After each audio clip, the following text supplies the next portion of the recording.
ಆಧ್ಯಾತ್ಮ ಸಾಧಕರಾದ ಯೋಗ ಬಂಧುಗಳಿಗೆ ನಮಸ್ಕಾರ.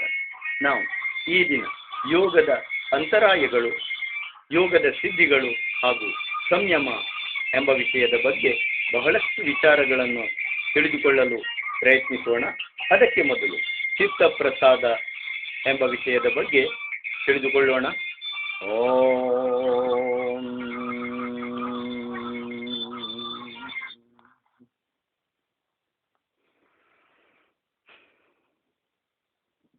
ಚಿತ್ತಪ್ರಸಾದ.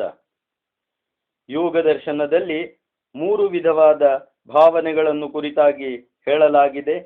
ಚಿತ್ತದ ಪ್ರಸನ್ನತೆಯೇ ಚಿತ್ತಪ್ರಸಾದ. ಚಿತ್ತವನ್ನು ಪ್ರಸನ್ನಗೊಳಿಸುವುದೇ ಯೋಗದಲ್ಲಿ ಬಹು ಮುಖ್ಯವಾದ ಸಾಧನೆ. ಈ ಭಾವನೆಗಳ ಮೂಲಕ ಚಿತ್ತಪ್ರಸಾದವನ್ನು ಪಡೆದುಕೊಳ್ಳುವುದು. ಮೈತ್ರಿ, ಕರುಣ, ಮುದಿತ ಇವೇ ಆ 3 ಭಾವನೆಗಳು.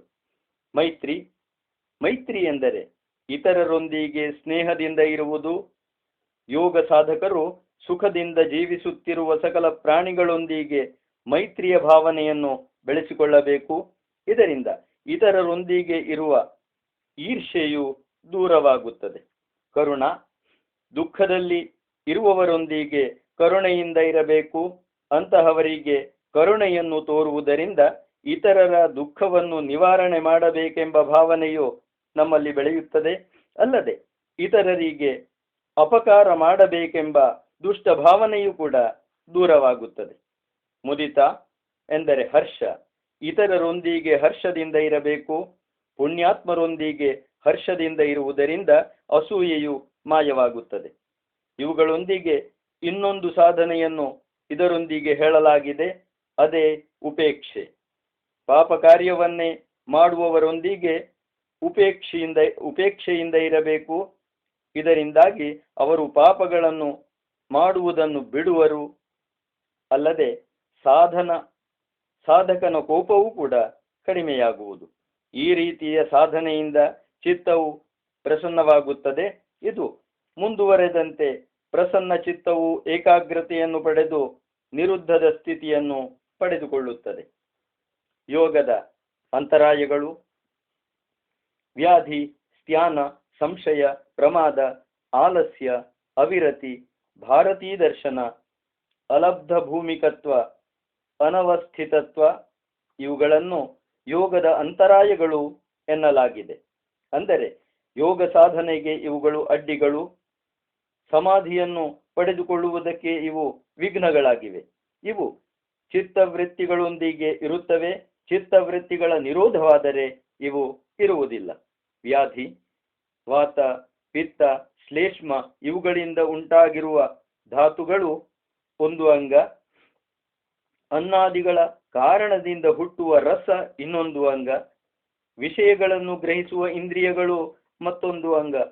ಈ ಧಾತು ರಸ ಕರಣಗಳು ಒಂದು ಗೊತ್ತಾದ ಅನುಪಾತದಲ್ಲಿ ನಮ್ಮೊಳಗಿರುತ್ತವೆ. ಅವುಗಳಲ್ಲಿ ಯಾವುದೇ ವ್ಯತ್ಯಾಸವಾದರೂ ಇದು ತೊಂದರೆಯೇ. ಇವುಗಳಲ್ಲಿ ಉಂಟಾಗುವ ವೈಷಮ್ಯವೇ ವ್ಯಾಧಿ. ಸ್ತ್ಯಾನ, ಇದು ಚಿತ್ತದ ಅಕರ್ಮಣ್ಯತೆಯ ಸ್ಥಿತಿ. ಚಿತ್ತವು ಯಾವುದೇ ಕೆಲಸ ಮಾಡದೆ ಸೋಮಾರಿಯಾಗುವ ಸ್ಥಿತಿ. ಸಂಶಯ, ಅನಗತ್ಯವಾದ ಸಂಶಯ ಭಾವನೆ. ಇದು ಹೀಗಿರಬಹುದು, ಹೀಗಿಲ್ಲದಿರಬಹುದು ಎಂಬ ವೈರುಧ್ಯದ ಭಾವನೆಗಳು. ಪ್ರಮಾದ, ಸಮಾಧಿಯ ಸಾಧನೆಗಳ ಬಗ್ಗೆ ಚಿಂತಿಸದೆ ಮತ್ತಾವುದೋ ವಿಷಯಗಳನ್ನು ಚಿಂತಿಸುವುದು. ಆಲಸ್ಯ, ಶರೀರ ಅಥವಾ ಮನಸ್ಸುಗಳ ಭಾರದಿಂದಾಗಿ ಕೆಲಸ ಮಾಡದಂತಾಗುವಂತಹ ಸ್ಥಿತಿ. ಚಿತ್ತ ಮತ್ತು ಕಾಯಗಳು ಗುರುತ್ವದಿಂದಾಗಿ ಅಪ್ರವೃತ್ತಿಯನ್ನು ಹೊಂದುವುದು. ವಾತ, ಪಿತ್ತ, ಕಫಾದಿಗಳ ವ್ಯತ್ಯಾಸದಿಂದ ಶರೀರದಲ್ಲಿ ಜಡತ್ವ ಹೆಚ್ಚುವುದು. ತಮೋಗುಣ ಮೊದಲಾದವುಗಳಿಂದ ಮನಸ್ಸಿನ ಗುರುತ್ವ ಹೆಚ್ಚಾಗುವುದು. ಈ 2 ಕಾರಣದಿಂದ ಆಲಸ್ಯ ಬರುವುದು. ಅವಿರತಿ, ಮನಸ್ಸಿಗೊಂದು ತೃಷ್ಣೆ ಇದೆ. ಅದು ವಿಷಯ ಭೋಗಗಳನ್ನು ಅನುಭವಿಸಬೇಕೆಂಬ ತೃಷ್ಣೆ. ಇದೇ ಅವಿರತಿ. ಭ್ರಾಂತಿ ದರ್ಶನ, ಮನಸ್ಸಿನಲ್ಲಿ ಹುಟ್ಟುವ ಸ್ವಾಭಾವಿಕವಲ್ಲದ, ಅಲೌಕಿಕವೂ ಅಲ್ಲದ ವಿಪರೀತ ಭಾವನೆಗಳು. ಅಲಬ್ಧ ಭೂಮಿಕತ್ವ, ಚಿತ್ತಕ್ಕೆ ಸಮಾಧಿಯು ಲಭಿಸದೇ ಇರುವುದು. ಅನವಸ್ಥಿತತ್ವ,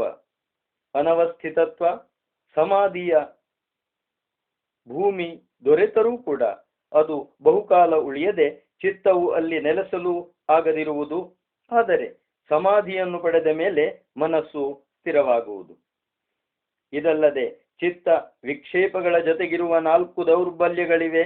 ಅವುಗಳ ಬಗ್ಗೆಯೂ ತಿಳಿದು ಎಚ್ಚರದಿಂದ ಇವುಗಳನ್ನು ಮೀರಿ ನಿಲ್ಲಬೇಕು. ಆ ದೌರ್ಬಲ್ಯಗಳು ಯಾವುದೆಂದರೆ ದುಃಖ, ದೌರ್ಮನಸ್ಯ, ಶ್ವಾಸ ಪ್ರಶ್ವಾಸ.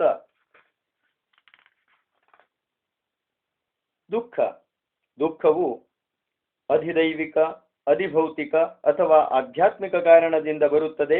ಇದು ಅನುಕ್ರಮವಾಗಿ ಪ್ರಾಕೃತಿಕ ಅಡಚಣೆಗಳು, ರೋಗ ಅಥವಾ ಚಿತ್ತ ಚಾಂಚಲ್ಯ ಇವುಗಳಿಂದ ಹುಟ್ಟುತ್ತದೆ. ದೌರ್ಮನಸ್ಯ, ಮನಸ್ಸಿನ ದೌರ್ಬಲ್ಯ. ನಮ್ಮ ಬಯಕೆಗಳು ನಮ್ಮ ನಿರೀಕ್ಷೆಯಂತೆ ಈಡೇರದಿದ್ದರೆ ಉಂಟಾಗುವ ಚಿತ್ತಕ್ಷೋಭೆ, ಇದೇ ದೌರ್ಮನಸ್ಯ. ಅಂಗಯೇ ಜಯತ್ವ, ಶರೀರದ ದೌರ್ಬಲ್ಯ, ಕಂಪಿಸುವಿಕೆ. ಶ್ವಾಸ ಪ್ರಶ್ವಾಸ, ಉಸಿರಾಟದಲ್ಲಿನ ವಿಪರೀತ ವ್ಯತ್ಯಾಸಗಳು, ಇವೆಲ್ಲ ಚಿತ್ತ ವಿಕ್ಷೇಪದ ಹುಟ್ಟುಗೆಳೆಯರು. ಚಿತ್ತ ವಿಕ್ಷೇಪವಿದ್ದಾಗ ಇವು ಪ್ರತ್ಯಕ್ಷವಾಗಿ ಬಿಡುತ್ತವೆ. ಸಕ್ರಮವಾದ ಅಭ್ಯಾಸ ಬಲದಿಂದ ಇವುಗಳನ್ನು ಗೆಲ್ಲಬೇಕು. ಈಗ ಚಿತ್ತದ ಸಿದ್ಧಿಗಳು. ಧಾರಣ, ಧ್ಯಾನ ಮತ್ತು ಸಮಾಧಿ ಇವುಗಳನ್ನು ಒಂದೇ ವಿಷಯದಲ್ಲಿ ಹರಿಸಿದಾಗ ಅದು ಸಂಯಮ ಎನಿಸುತ್ತದೆ. ಧಾರಣ, ಧ್ಯಾನ, ಸಮಾಧಿ ಇವುಗಳನ್ನು ಒಂದೇ ವಿಷಯದಲ್ಲಿ ಹರಿಸಿದಾಗ ಅದು ಸಂಯಮವೆನಿಸುತ್ತದೆ. ಈ ರೀತಿ ವಿವಿಧ ಸ್ಥಾನಗಳ ಮೇಲೆ ಸಂಯಮ ಮಾಡುವುದರಿಂದ ವಿವಿಧ ರೀತಿಯ ಅದ್ಭುತ ಸಿದ್ಧಿಗಳು ಲಭಿಸುತ್ತವೆ. ಅವುಗಳ ಕೆಲಸವನ್ನು ಇಲ್ಲಿ ವಿವರಿಸಲಾಗಿದೆ. ಮೈತ್ರಿಯಾದಿಷು ಬಲಾನಿ, ಮೈತ್ರಿ ಮುಂತಾದ ಭಾವನೆಗಳ ಮೇಲೆ ಸಂಯಮವನ್ನು ಮಾಡುವುದರಿಂದ ಬಲಗಳು ಉಂಟಾಗುತ್ತವೆ. ಇಲ್ಲಿ 3 ಭಾವನೆಗಳನ್ನು ಗಮನಿಸಲಾಗುತ್ತದೆ. ಮೈತ್ರಿಯ ಭಾವನೆಯಿಂದ ಯೋಗಿಗೆ ಮೈತ್ರಿಯ ಬಲವು ಉಂಟಾಗುತ್ತದೆ. ಅಂದರೆ ಯೋಗಿಗೆ ಇತರರನ್ನು ಸುಖಿಗಳನ್ನಾಗಿ ಮಾಡುವಂತಹ ಬಲವು ಲಭಿಸುತ್ತದೆ. ಕರುಣೆಯ ಭಾವನೆಯಿಂದ ಯೋಗಿಗೆ ಕರುಣೆಯ ಬಲವು ಲಭಿಸುತ್ತದೆ. ಎಂದರೆ ಜನರನ್ನು ದುಃಖವು ಉಂಟಾಗುವ ಕಾರಣದಿಂದಲೂ ಉದ್ಧರಿಸುತ್ತಾನೆ. ಯೋಗಿಯು ಪುಣ್ಯಶೀಲರಾದ ಜನರಲ್ಲಿ ಹರ್ಷದ ಅಂದರೆ ಮುದಿತ ಭಾವನೆಯನ್ನು ಬೆಳೆಸುವುದರಿಂದ ಹರ್ಷದ ಬಲವನ್ನು ಹೊಂದುತ್ತಾನೆ. ಇದರಿಂದ ಅವನು ಚಿತ್ತದ ಸಮತ್ವವನ್ನು ಕಾಪಾಡಿಕೊಳ್ಳುತ್ತಾನೆ. ಹೀಗೆ ಮೈತ್ರಿ, ಕರುಣಾ ಮತ್ತು ಮುದಿತ ಭಾವನೆಗಳಿಂದ ಯೋಗಿಗೆ ವಿಶಿಷ್ಟವಾದ ಸಿದ್ಧಿಗಳು ಲಭಿಸುತ್ತವೆ. ಅಲ್ಲದೆ ಈ ಸಿದ್ಧಿಯು ಸಮಾಧಿಗೆ ಕಾರಣವಾಗುತ್ತದೆ. ಮೈತ್ರಿ, ಕರುಣಾ, ಮುದಿತ ಇವುಗಳೊಂದಿಗೆ ಉಪೇಕ್ಷಾ ಎಂಬ ಇನ್ನೊಂದು ಸಾಧನೆಯೂ ಇದೆ. ಆದರೆ ಇದು ಭಾವನೆಯಾಗಲಾರದು. ಹಾಗಾಗಿ ಇದು ಸಮಾಧಿಗೆ ಕಾರಣವಾಗಲಾರದು. ಅಲ್ಲದೆ ಯಾವುದೇ ಬಲವೂ ಇಲ್ಲ. ಉಪೇಕ್ಷೆಯನ್ನು ಕುರಿತು ಯಾವುದೇ ಸಂಶಯವೂ ಇಲ್ಲ. ಆನೆಯ ಬಲಗಳ ಮೇಲೆ ಸಂಯಮ ಮಾಡಿದರೆ ಆನೆಯಂತಹ ಬಲವು ಸಿದ್ಧಿಸುತ್ತದೆ. ಗರುಡನ ಮೇಲೆ ಸಂಯಮ ಮಾಡುವುದರಿಂದ ಗರುಡನ ಬಲವು, ವಾಯುವಿನ ಮೇಲೆ ಸಂಯಮ ಮಾಡುವುದರಿಂದ ವಾಯುವಿನ ಬಲವು ಕೂಡ ಲಭಿಸುತ್ತವೆ. ಊರ್ಧ್ವ ವಿಮಾನಗಳ ಮೇಲಿನ ಸಂಯಮದಿಂದ ಅವುಗಳ ಜ್ಞಾನವೂ ಲಭಿಸುತ್ತದೆ. ಇಲ್ಲಿಯವರೆಗೆ ಜಗತ್ತಿನಲ್ಲಿರುವ ವಿವಿಧ ಸ್ಥಾನಗಳ ಮೇಲಿನ ಸಂಯಮವನ್ನು ಕುರಿತಾಗಿ ಹೇಳಲಾಯಿತು. ಇನ್ನು ಮುಂದೆ ಸಾಧಕನು ತನ್ನ ಭಾವನೆಗಳ ಮೇಲೆ ಅಥವಾ ದೇಹದೊಳಗಿನ ಸ್ಥಾನಗಳ ಮೇಲೆ ಸಂಯಮ ಮಾಡಿದಾಗ ಲಭಿಸುವ ಜ್ಞಾನವನ್ನು ಈಗ ನೋಡೋಣ. ತನ್ನ ನಾಭಿಚಕ್ರದ ಮೇಲೆ ಸಂಯಮ ಮಾಡುವುದರಿಂದ ಶರೀರ ವ್ಯೂಹದ ಜ್ಞಾನವು ಲಭಿಸುತ್ತದೆ. ಶರೀರದ ವಾತ, ಪಿತ್ತ, ಕಫ ಮತ್ತು ಧಾತುಗಳ ಇರುವಿಕೆಯಲ್ಲಿನ ವ್ಯತ್ಯಾಸಗಳ ಅರಿವು ಉಂಟಾಗುತ್ತದೆ. ನಾಲಿಗೆಯ ಮೂಲದಲ್ಲಿ ಒಂದು ಕೂಪವಿದೆ. ಈ ಕಂಠಕೂಪದ ಮೇಲೆ ಸಂಯಮ ಮಾಡುವುದರಿಂದ ಹಸಿವು, ಬಾಯಾರಿಕೆಗಳನ್ನು ಗೆಲ್ಲಬಲ್ಲವನಾಗುತ್ತಾನೆ. ಕೂರ್ಮನಾಡಿಯ ಮೇಲೆ ಸಂಯಮ ಮಾಡುವುದರಿಂದ ಸ್ಥಿರತೆಯನ್ನು ಹೊಂದುತ್ತಾನೆ. ಮೂರ್ಧ್ನಿ ಅಂದರೆ ತಲೆಯ ಒಳಗಿನ ಜ್ಯೋತಿಯ ಮೇಲೆ ಸಂಯಮ ಮಾಡಿದರೆ ಪೃಥ್ವಿ ಆಕಾಶಗಳ ನಡುವೆ ಸಂಚರಿಸುವ ಸಿದ್ಧರನ್ನು ನೋಡಬಲ್ಲವನಾಗುತ್ತಾನೆ. ಹೀಗೆಯೇ ಮೇಲಿನ 7 ಸ್ತರಗಳಲ್ಲಿನ ಸಿದ್ಧರನ್ನು ನೋಡಬಲ್ಲವನಾಗುತ್ತಾನೆ. ಹೃದಯದ ಮೇಲೆ ಸಂಯಮ ಮಾಡಿದರೆ ಚಿತ್ತವನ್ನು ಅರಿಯುತ್ತಾನೆ. ತನ್ನೊಳಗಿನ ಪ್ರತಿಭೆಯ ಮೇಲಿನ ಸಂಯಮದಿಂದ ಯೋಗಿಯು ಸರ್ವಜ್ಞಾನವನ್ನು ಕೂಡ ಹೊಂದುತ್ತಾನೆ. ಬ್ರಹ್ಮಪುರದ ಮಧ್ಯದಲ್ಲಿ ಇರುವುದೇ ಹೃದಯ ಕಮಲ. ಇದರ ಮೇಲೆ ಸಂಯಮ ಮಾಡಿದರೆ ಚಿತ್ತದ ಜ್ಞಾನವು ಉಂಟಾಗುತ್ತದೆ. ಇಂತಹ ಅನೇಕ ಸಿದ್ಧಿಗಳು ಯೋಗಿಗೆ ಲಭಿಸುತ್ತದೆ. ಆದರೆ ಈ ಮುಂದಿನ ವಿಷಯಗಳನ್ನು ಗಮನಿಸಿ, ಯೋಗ ಸೂತ್ರಗಳಲ್ಲಿ ಸಿದ್ಧಿಗಳನ್ನು ತಿಳಿಸಲಾಯಿತು. ಅವುಗಳು ಕ್ಷಣಿಕ ಎಂಬುದನ್ನು ಇಲ್ಲಿ ಹೇಳಲಾಗಿದೆ. ಚಿತ್ತದ ಪ್ರಸನ್ನತೆಯೇ ಬಹುಮುಖ್ಯ, ಸಿದ್ಧಿಗಳಲ್ಲ. ಮೇಲೆ ಹೇಳಲಾದ ಶಕ್ತಿಗಳು ಸಮಾಹಿತವಾಗದ ಅಂದರೆ ಚಂಚಲವಾದ ಚಿತ್ತದಲ್ಲಿ ಹುಟ್ಟಿದರೆ ಮಾತ್ರ ಅವು ಸಿದ್ಧಿ ಎನಿಸುವುವು. ಆದರೆ ಸಮಾಹಿತವಾದ ಚಿತ್ತಕ್ಕೆ ಅವುಗಳಿಂದ ಏನೂ ಪ್ರಯೋಜನವಿಲ್ಲ, ಏಕೆಂದರೆ ಅವು ಆತ್ಮದರ್ಶನಕ್ಕೆ ಅಡ್ಡಿಗಳಾಗಿವೆ. ಇಂತಹ ಶಕ್ತಿಗಳು ಸಮಾಧಿಗೆ ಅಡ್ಡಿ, ಉಳಿದ ಕಾಲದಲ್ಲಿ ಮಾತ್ರ ಸಿದ್ಧಿ. ಆದುದರಿಂದ ಸಮಾಧಿಯನ್ನು ಬಯಸುವ ಯೋಗಿಯು ವ್ಯಾಮೋಹಿತನಾಗಿ ಸಿದ್ಧಿಗಳ ಹಿಂದೆ ಓಡಬಾರದು. ಸಿದ್ಧಿ ಅಥವಾ ಅಸಿದ್ಧಿಗಳಲ್ಲಿ ಚಿತ್ತದ ಸಮತ್ವವನ್ನು ಕಾಪಾಡಿಕೊಳ್ಳಬೇಕು. ಈಗ ಸಂಯಮ.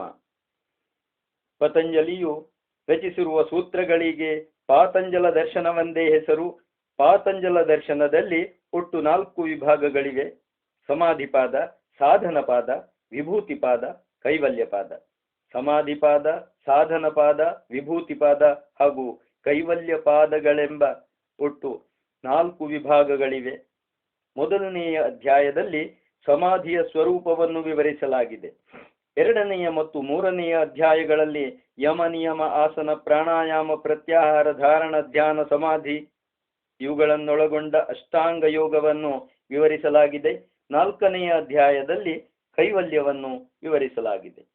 ಅಷ್ಟಾಂಗ ಯೋಗದ ಮೊದಲ 4 ಅಂಗಗಳಾದ ಯಮ, ನಿಯಮ, ಆಸನ, ಪ್ರಾಣಾಯಾಮಗಳನ್ನು ಬಹಿರಂಗ ಸಾಧನಗಳು ಎನ್ನುತ್ತಾರೆ.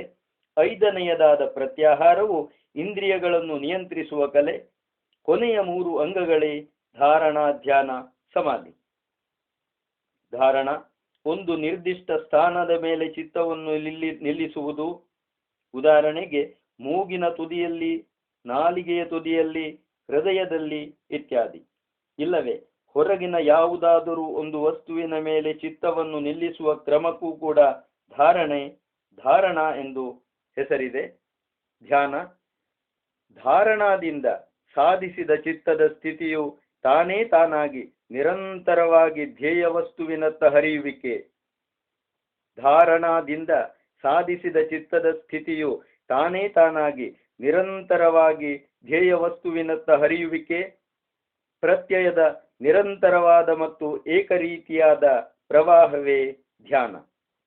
ಧ್ಯೇಯದ ಆಧಾರದ ಮೇಲೆ, ಉದಾಹರಣೆಗೆ ಒಂದು ನಿರ್ದಿಷ್ಟ ದೇವತೆಯ ಮೇಲೆ ಪ್ರತ್ಯಯವು ನಿರಂತರವಾಗಿ ಹರಿಸಿದರೆ ಅದು ಧ್ಯಾನವಾಗುತ್ತದೆ. ಸಮಾಧಿ ಧ್ಯಾನವು ನಿರ್ದಿಷ್ಟ ವಸ್ತುವಿನಂತೆ ಚಿತ್ತದಲ್ಲಿ ಹೊಳೆಯುತ್ತಾ ಸ್ವರೂಪವೇ ಶೂನ್ಯವಾದಂತೆ ಆಗುವ ಸ್ಥಿತಿಯೇ ಸಮಾಧಿ. ಧ್ಯಾನವು ನಿರ್ದಿಷ್ಟ ವಸ್ತುವಿನಂತೆ ಚಿತ್ತದಲ್ಲಿ ಹೊಳೆಯುತ್ತಾ ಸ್ವರೂಪವೇ ಶೂನ್ಯವಾದಂತೆ ಆಗುವ ಸ್ಥಿತಿಯೇ ಸಮಾಧಿ. ಪಾತಂಜಲ ಯೋಗ ಸೂತ್ರಗಳಿಗೆ ವ್ಯಾಸನೆಂಬ ಋಷಿಯ ಭಾಷ್ಯವನ್ನು ಈತನು ರಚಿಸಿದ್ದಾನೆ. ವ್ಯಾಸ ಭಾಷ್ಯವಿಲ್ಲದಿದ್ದರೆ ಪಾತಂಜಲ ಯೋಗ ಸೂತ್ರಗಳನ್ನು ಅರ್ಥ ಮಾಡಿಕೊಳ್ಳುವುದು ಅಸಾಧ್ಯದ ಕೆಲಸವಾಗುತ್ತಿತ್ತು. ಪ್ರಸ್ತುತ ಲೇಖನದಲ್ಲಿ ವಿವರಿಸಿರುವ ವಿಷಯಗಳು ಬಹುತೇಕ ವ್ಯಾಸ ಭಾಷ್ಯವನ್ನೇ ಅವಲಂಬಿಸಿವೆ. ಸಂಯಮದಿಂದ ಕೆಲವು ವಿಶಿಷ್ಟ ಸಾಧನೆಗಳನ್ನು ಮಾಡಬಹುದು ಎಂದು ಯೋಗ ದರ್ಶನದಲ್ಲಿ ಹೇಳಲಾಗಿದೆ. ಸಂಯಮ ಎಂದರೇನು ಎಂಬುದನ್ನು ಈಗ ತಿಳಿದುಕೊಳ್ಳಲು ಪ್ರಯತ್ನಿಸೋಣ. ಧಾರಣಾ, ಧ್ಯಾನ, ಸಮಾಧಿಗಳು ಒಂದೇ ಸ್ಥಾನದಲ್ಲಿ ಸೇರಿದಾಗ ಅದು ಸಂಯಮ ಎನಿಸುತ್ತದೆ. ಎಂದರೆ ಈ 3 ಒಂದೇ ವಿಷಯದಲ್ಲಿ ಕೂಡಿದ್ದಾಗ, ಒಂದೇ ವಿಷಯದಲ್ಲಿ ಸಾಧನೆ ಮಾಡಿದಾಗ ಅದು ಸಂಯಮ. ಒಟ್ಟಿನಲ್ಲಿ ಧಾರಣಾ, ಧ್ಯಾನ, ಸಮಾಧಿಗಳು ಒಂದೇ ವಸ್ತುವಿನ ಮೇಲೆ ಆಗುವುದಕ್ಕೆ ಸಂಯಮ ಎಂದು ಸರಳವಾಗಿ ಹೇಳಬಹುದು. ಸಂಯಮದ ಉಪಯೋಗಗಳೇನು? ಸಾಧಕನು ಶರೀರದ ಜ್ಞಾನ ಉಂಟಾಗಲು ನಾಭಿಚಕ್ರದ ಮೇಲೆ ಸಂಯಮ ಮಾಡಬೇಕು. ಕೂರ್ಮನಾಡಿಯ ಮೇಲೆ ಸಂಯಮ ಮಾಡುವುದರಿಂದ ಯೋಗಿಯು ಸ್ಥಿರತೆಯನ್ನು ಹೊಂದುತ್ತಾನೆ. ಹೀಗೆ ಒಂದೊಂದು ವಿಷಯದ ಮೇಲೆ ಸಾಧನೆಗೂ ಒಂದೊಂದು ರೀತಿಯ ಸಂಯಮವನ್ನು ಹೇಳಲಾಗಿದೆ. ಇದೇ ಸಂಯಮವನ್ನು ಹೊರ ಜಗತ್ತಿನ ಕೆಲವು ಸ್ಥಾನಗಳ ಮೇಲೆ ಪ್ರಯೋಗಿಸಿದಾಗ ಅದರಿಂದ ವಿಶೇಷ ಜ್ಞಾನವೂ ಬಲವೂ ಲಭಿಸುತ್ತದೆ. ಖಗೋಳ ವಿಜ್ಞಾನ ವಿಷಯಕ್ಕೆ ಸಂಬಂಧಿಸಿದ ಕೆಲವು ಸಂಯಮಗಳನ್ನು ಯೋಗದಲ್ಲಿ ಪ್ರಯೋಗವು, ವೈಜ್ಞಾನಿಕ ವಿಶ್ಲೇಷಣೆಯು ಆಗಿದೆ. ಪತಂಜಲಿಯ ಯೋಗ ಸೂತ್ರದಲ್ಲಿ ಸೂರ್ಯನ ಮೇಲೆ ಸಂಯಮ ಮಾಡುವ ಒಂದು ವಿಷಯವನ್ನು ಪ್ರಸ್ತಾಪಿಸಲಾಗಿದೆ. ಭುವನ ಜ್ಞಾನಂ ಸೂರ್ಯೇ ಸಂಯಮಾತ್. ಪಾತಂಜಲ ಯೋಗ ಸೂತ್ರ 3:26. ಸೂರ್ಯನ ಮೇಲೆ ಸಂಯಮ ಮಾಡುವುದರಿಂದ ಭುವನದ ಜ್ಞಾನ ಉಂಟಾಗುತ್ತದೆ. ನಾವು ಜೀವಿಸುತ್ತಿರುವ ಸೌರವ್ಯೂಹದ ಕೇಂದ್ರ ಬಿಂದು ಸೂರ್ಯ. ಎಲ್ಲ ಗ್ರಹಗಳು ತಮ್ಮ ತಮ್ಮ ಕಕ್ಷೆಯಲ್ಲಿ ಸೂರ್ಯನನ್ನು ಸುತ್ತುತ್ತಿವೆ. ಈ ಎಲ್ಲ ಗ್ರಹಗಳ ಮೇಲೂ ಮತ್ತು ಗ್ರಹಗಳಲ್ಲಿರುವ ಎಲ್ಲ ಜೀವಿ ನಿರ್ಜೀವಿಗಳ ಮೇಲೂ ಸೂರ್ಯನ ನೇರವಾದ ಪ್ರಭಾವ ಇದೆ. ಸೂರ್ಯನಿಗೆ ಹತ್ತಿರವಿರುವ ಬುಧ ಗ್ರಹದ ಮೇಲೆ ಒಂದು ರೀತಿಯ ಪ್ರಭಾವವಿದ್ದರೆ, ದೂರದಲ್ಲಿರುವ ಯುರೇನಸ್, ನೆಪ್ಟ್ಯೂನ್, ಪ್ಲೂಟೋಗಳ ಮೇಲೆ ಇನ್ನೊಂದು ರೀತಿಯ ಪ್ರಭಾವವಿದೆ. ಗ್ರಹಗಳ ಮೇಲೂ ಸೂರ್ಯನ ಪ್ರಭಾವದ ತೀಕ್ಷ್ಣತೆ ಹೆಚ್ಚು ಅಥವಾ ಕಡಿಮೆ ಇರಬಹುದಾದರೂ ಪ್ರಭಾವವೇ ಇಲ್ಲ ಎನ್ನಲಾಗದು. ಯೋಗಿಯು ತನ್ನ ಚಿತ್ತದ ಏಕಾಗ್ರತೆಯ ಶಕ್ತಿಯಿಂದ ಸೂರ್ಯನ ಮೇಲೆ ಸಂಯಮ ಮಾಡಿದಾಗ ಅವನಿಗೆ ಅಪೂರ್ವ ಜ್ಞಾನ ಲಭಿಸುತ್ತದೆ. ಹೇಗೆ ಸೂರ್ಯನು ಸೌರವ್ಯೂಹಗಳನ್ನೆಲ್ಲ ನೋಡಬಲ್ಲನೋ ಹಾಗೆಯೇ ಯೋಗಿಯು ವಿಶ್ವದ ಎಲ್ಲ ಚಲನೆಗಳನ್ನು ಅರಿತುಕೊಳ್ಳಬಲ್ಲವನಾಗುತ್ತಾನೆ. ಅವನಿಗೆ ಭೌಗೋಳಿಕ ಮತ್ತು ಅಂತರಿಕ್ಷಗಳಲ್ಲಿರುವ ಆಕಾಶಕಾಯಗಳ ಪರಿಚಯ ಜ್ಞಾನವು ಲಭಿಸುತ್ತದೆ. ಸೂರ್ಯ ಸಂಯಮದಿಂದ ಉಂಟಾಗುವ ಅನುಭವಗಳನ್ನು ವಿವರಿಸುತ್ತಾ ವ್ಯಾಸ ತನ್ನ ಭಾಷ್ಯದಲ್ಲಿ ಅನೇಕ ಭೌಗೋಳಿಕ ಸತ್ಯಗಳನ್ನು ಆಗಸದ ಎತ್ತರದಲ್ಲೆಲ್ಲೆಲ್ಲೋ ನಿಂತು ನೋಡಿದವನಂತೆ ವಿವರಿಸುತ್ತಾನೆ. ಸೂರ್ಯ ಪ್ರಾಚಾರದ್ರಾತ್ರಿಂ ದಿವಂ ಲಗ್ನಮಿವ ವಿವರ್ತತೆ. ಸೂರ್ಯ ಪ್ರಚಾರದ್ರಾತ್ರಿಂ ದಿವಂ ಲಗ್ನಮಿವ ವಿವರ್ತತೆ. ರಾತ್ರಿ ಮತ್ತು ದಿನಗಳು ಒಂದಕ್ಕೊಂದು ತಾಕಿದಂತೆ ತಿರುಗುತ್ತವೆ. ಅರ್ಥಾತ್ ಸೂರ್ಯನು ಮುಳುಗುವುದಿಲ್ಲ, ಭೂಮಿಯು ತನ್ನ ಅಕ್ಷದ ಮೇಲೆ ತಿರುಗುವುದರಿಂದ ಬೆಳಗು ರಾತ್ರಿಗಳಾಗುತ್ತವೆ ಎಂಬ ವೈಜ್ಞಾನಿಕ ಸತ್ಯ ಇಲ್ಲಿ ಹೇಳಲಾಗಿದೆ. ಧ್ರುವ ನಕ್ಷತ್ರ ಸ್ಥಾನದ ಆಧಾರದ ಮೇಲೆ ಇತರ ನಕ್ಷತ್ರಗಳ ಸ್ಥಾನಗಳನ್ನು ಗುರುತಿಸುವಿಕೆಯನ್ನು ವಿವರಿಸಲಾಗಿದೆ. ಭೂಮಿಯ ಮೇಲಿರುವ ಹಿಮಪರ್ವತಗಳು, ಈ ಹಿಮಪರ್ವತಗಳ ತಪ್ಪಲಿನಲ್ಲಿರುವ 3 ಮುಖ್ಯ ಭೂ ಪ್ರದೇಶಗಳು ಮತ್ತು ಈ ಪ್ರದೇಶಗಳಲ್ಲಿರುವ ಇನ್ನಿತರ ಪರ್ವತ ಶ್ರೇಣಿಗಳನ್ನು ವ್ಯಾಸ ವಿವರಿಸಿದ್ದಾನೆ. ಅಷ್ಟೇ ಅಲ್ಲದೆ ಈ ಪರ್ವತಗಳ ಶ್ರೇಣಿ ಮತ್ತು ಭೂಭಾಗಗಳ ಅಳತೆ ಪ್ರಮಾಣವನ್ನು ಕೂಡ ತಿಳಿಸಿದ್ದಾನೆ. ಧ್ರುವಗಳ ಮೇಲೆ ಸಂಯಮ ಮಾಡುವುದರಿಂದ ಆಕಾಶದಲ್ಲಿರುವ ತಾರೆಗಳ ಚಲನೆಯ ಜ್ಞಾನವು ಲಭಿಸುತ್ತದೆ.